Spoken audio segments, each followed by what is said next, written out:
Alleged motives for creating a fake CERCLA site and its aftermath. Remember Mr. Rigger's explanation for creating two sites, the screw-up defense? It's not as simple as a screw-up. And it wasn't two names or two sites. There were three sites associated with the same source. A couple things. I was personally involved in the screw-up to have two sites, and I can tell you how it happened. There was the pre-existing CTS of Asheville Inc. site, NCD 0031495556. Under the Superfund site information, CTS of Asheville Inc. is listed as being on Mills Gap Road with no street address. There is the EPA CERCLIS ID number. Rigger and Stroud did create the Mills Gap Road groundwater contamination site, SFN 0406988.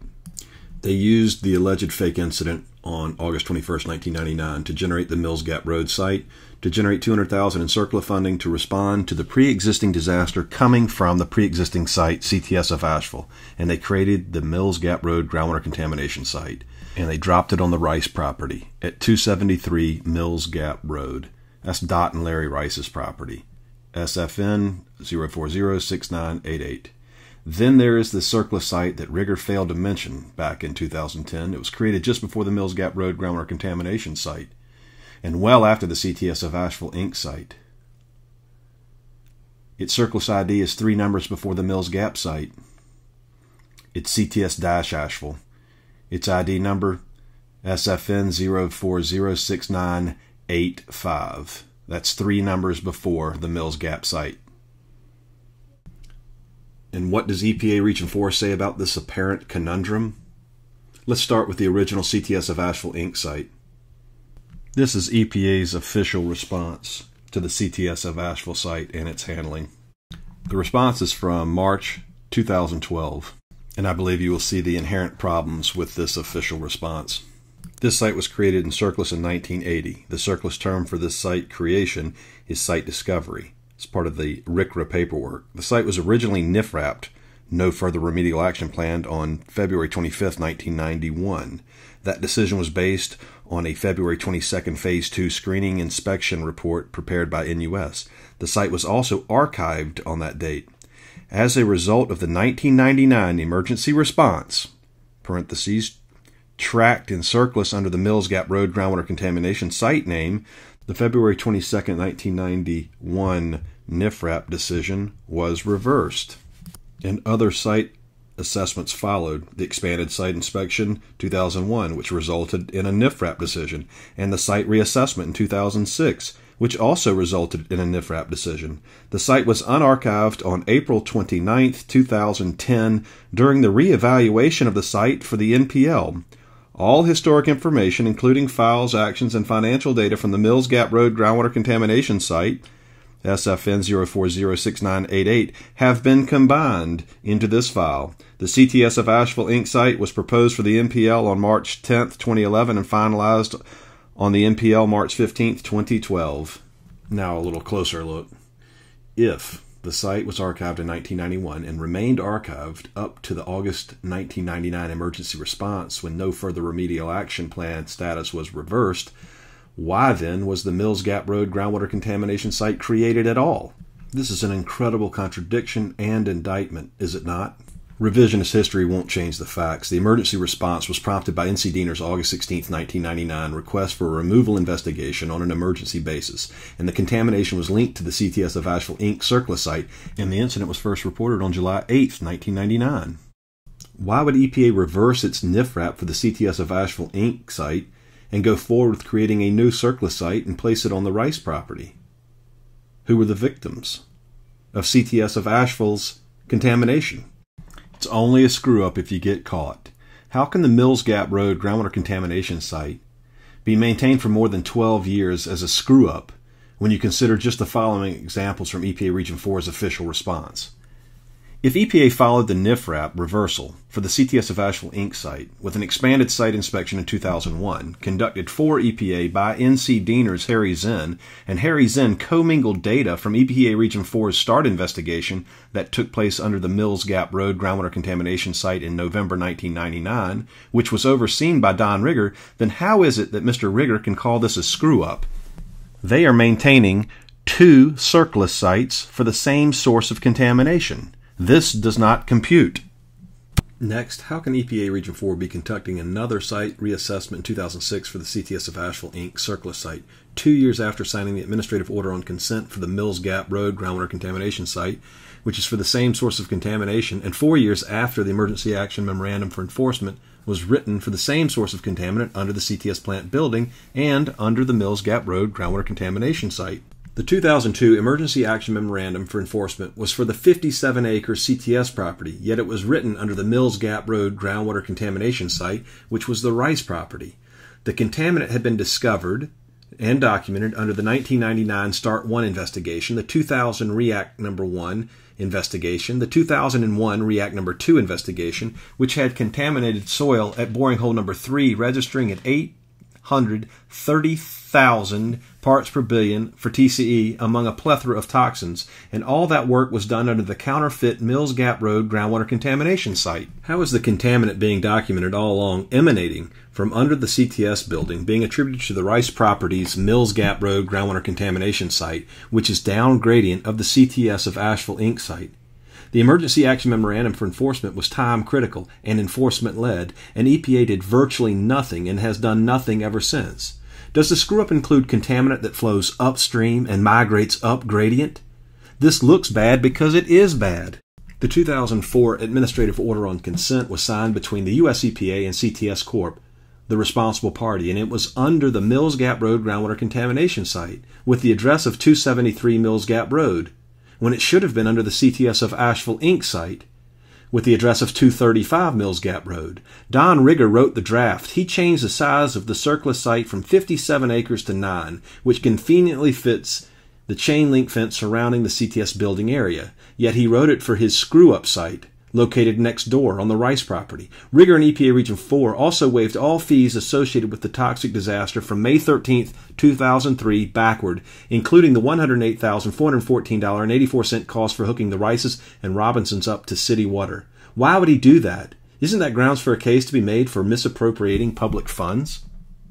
Why wouldn't EPA Region 4 reactivate the original and only legitimate CERCLIS site, CTS of Asheville? What were they hiding? Why would EPA Region 4 violate the Rice's 14th Amendment rights to equal protection under the law and the right to due process? Why would EPA continue this morbid, systematic abuse and exploitation of the victims? Why would they do that? Motive number 1. Southside Village was under construction in 1999 when the CTS of Asheville site was causing a toxic disaster. Southside Village, was going up on the 57-acre Superfund site, CTS of Asheville. Motive number 1. How did that happen, and what role did EPA Region 4 play? Meet Matt Robbins, EPA Region 4 Brownfield Director for Division of Waste Management. One reason we're in this mess is because on August 22, 1995, Matthew Robbins, Brownfields Coordinator, Waste Management Division, Region 4, removed the CTS of Asheville Inc. site from the CERCLIS inventory of hazardous waste sites. This single mistake led to a $30 million subdivision being built on a toxic waste site. Wonder how many other sites are out there like this. Prematurely released from the CERCLIS inventory without proper screening. Wonder if Barbara Orchard falls into this category out in Waynesville, North Carolina, with 8,000 dump truck loads of topsoil that's been contaminated with arsenic and lead, trucked out of people's yards. Or the Acosta site out in Brevard. Wonder if these will follow the same trajectory. Why would Matt Robbins release this CERCLIS site, the CTS of Asheville site, to CTS Corporation when they didn't even own the property anymore? Seems obvious now. Seems as if Don Rigger and Fred Stroud were covering for Matt Robbins' mistake. Listen to his letter.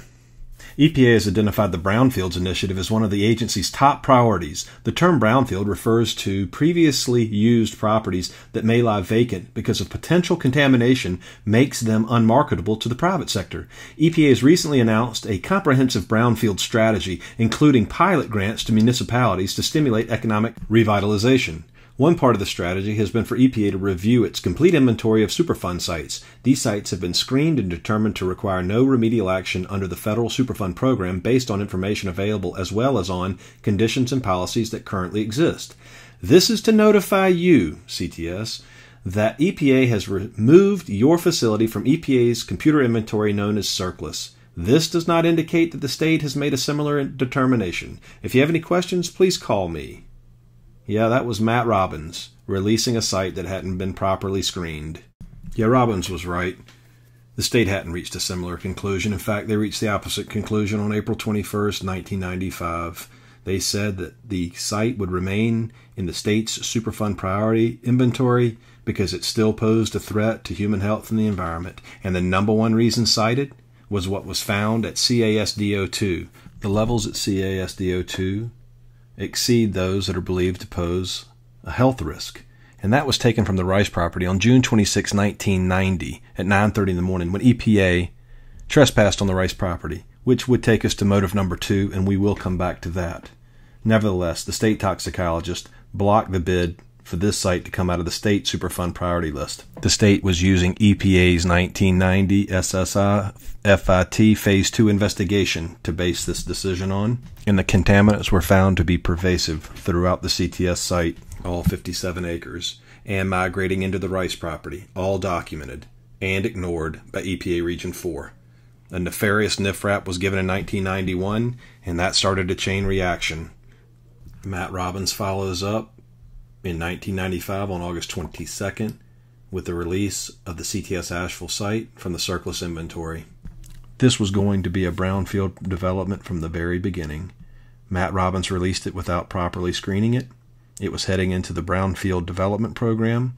This is prime motivation number 1.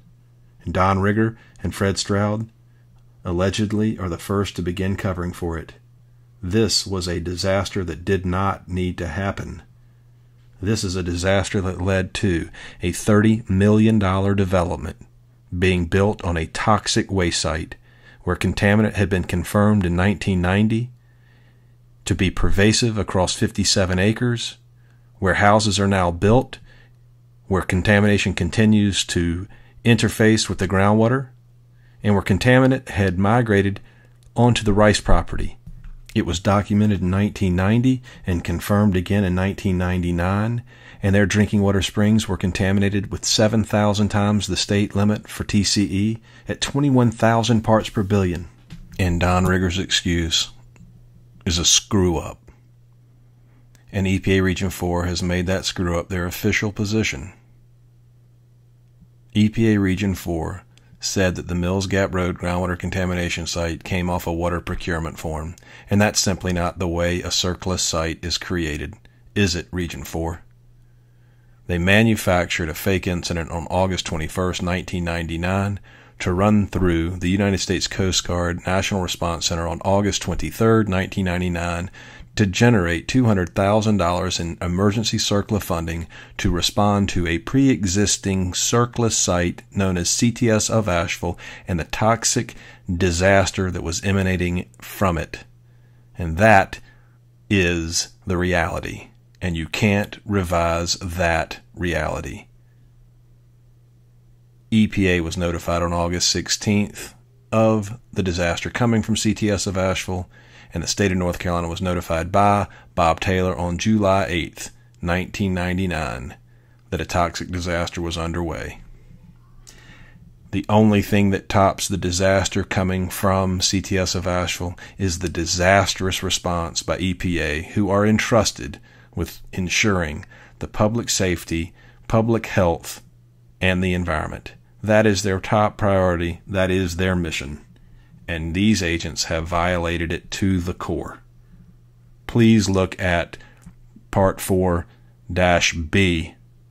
We will look at the other CERCLA sites created in this disastrous response, and we'll look at the other motives, which include the fact that 50 people have been diagnosed with non-Hodgkin lymphoma within 1 mile of the CTS plant, that there are scores of other folks suffering from cancers, including pancreatic and liver cancer, brain tumors, thyroid cancer. Enough is enough. You've been caught. Enough is enough. Time to do the right thing, and we're looking to U.S. EPA's leadership out of Washington and Miss Lisa Jackson's office. Step up and do the right thing, please.